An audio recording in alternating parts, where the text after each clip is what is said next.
On se retrouve avec vous, Nathalie Kosciusko-Morizet, bonsoir. Bonsoir. Ça vous plaît? Ouais, c'est sympa. Vice-présidente des Républicains, ancien ministre de l'Environnement, vous avez participé à plusieurs conférences sur le climat et notamment celle de Copenhague. On va en Et reparler. un paquet parce que moi, c'était mon premier métier avant de faire de la politique. J'étais à la 4e conférence des partis à Buenos Aires en 98. Je faisais les négociations climat avant de faire de la politique. Et là, on en est à la 21e. On va en Ça parler. ne nous rajeunit pas. Un mot d'abord sur ce qu'on vient de voir, Nicolas Hulot, ambassadeur pour le climat, exalté, qui court la planète pour sensibiliser. C'est important, ça sert à quelque chose? Ah oui, c'est important. C'est en fait la réussite d'une réunion comme celle de Paris, c'est beaucoup tout le travail amont. Le travail politique pour sensibiliser, le travail pour essayer de mobiliser les chefs d'État, les gouvernements, et puis le travail technique, le travail des experts dont on parle jamais, mais qui en fait est peut-être la clé principale, qui se réunissent. Et il le fait bien ou pas, Nicolas Hulot? Ah oui, il le fait avec beaucoup d'énergie. Bon, Après, vous savez, c'est le résultat. Exaltation, ça... Le juge de paix, c'est le résultat. On dira ça après décembre. Alors, on nous dit, si tout se passe bien, à Paris, ce sera historique, on va se mettre d'accord sur un accord universel contraignant et les températures ne monteront pas plus de 2 degrés. Ça, c'est l'objectif. C'est ce qu'on voudrait. Voilà, et là, tout se passe bien, c'est formidable, on est sauvés. À l'inverse, s'ils ne se mettent pas d'accord en décembre, on est tous morts. Les températures explosent, les réfugiés climatiques submergent l'Europe notamment. Est-ce que c'est aussi simple que ça? Est-ce que c'est vraiment une simple conférence qui va faire que oui ou non, la planète se réchauffera? C'est pas aussi binaire, mais c'est vrai qu'on est à un moment vraiment charnière. En fait, il y a eu les conventions de Rio, puis après, en 1997, il y a eu le protocole de Kyoto, qui contenait des engagements contraignants de réduction des émissions pour les pays développés.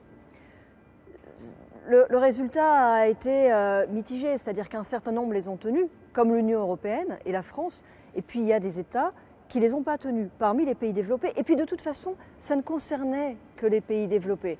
Or, voilà, il y a des pays émergents qui émettent de plus en plus d'émissions. Il faut que toute la planète soit engagée. Donc aujourd'hui, c'est à la fois réussir à faire un deuxième accord après Kyoto, un accord qui soit vraiment respecté alors que le protocole de Kyoto n'a pas été complètement respecté, Donc, et surtout un accord qui intègre tout le monde. Et donc contraignant, c'est ça le terme important, oui. Oui, mais si vous voulez, l'accord de Kyoto, en théorie, il était contraignant sur les pays développés et il n'a quand même pas été respecté par tout le monde. Le protocole de Kyoto, les Américains ont signé, ils l'ont jamais mis en œuvre. Là, ce qui va se passer, c'est beaucoup des questions d'argent, non? C'est est-ce que nous, les riches, on est d'accord pour payer, pour aider les pauvres à moins polluer? La dimension financière entre le Nord et le Sud, elle est liée au fait que, d'abord, il y a une question de justice. Les pays du Nord ont beaucoup pollué. Les gaz à effet de serre, ils restent dans l'atmosphère très longtemps après avoir été émis. Donc beaucoup de ceux qui, en ce moment, font l'effet de serre ont été émis depuis le début de la révolution industrielle. Il y a une responsabilité historique des pays du Nord. Et les pays du Nord ne peuvent pas dire juste aujourd'hui aux pays du Sud, bon, bah, nous on a beaucoup pollué, donc maintenant c'est vraiment bien pourri, donc vous ne pouvez plus rien faire. Donc il y a d'abord une question de justice dans la relation Nord-Sud.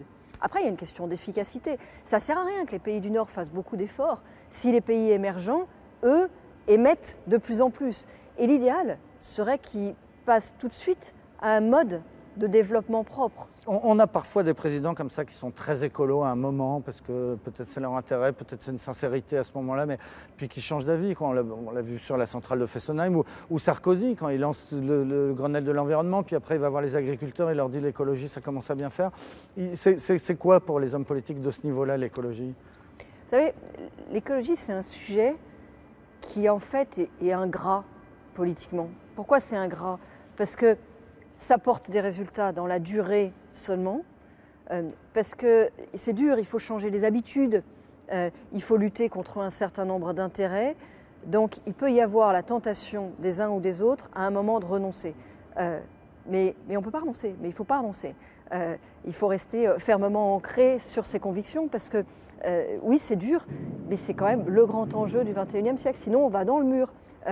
Donc on ne peut pas l'abandonner sous prétexte que ce serait difficile. Oui, c'est difficile. Non, on ne peut pas l'abandonner, jamais.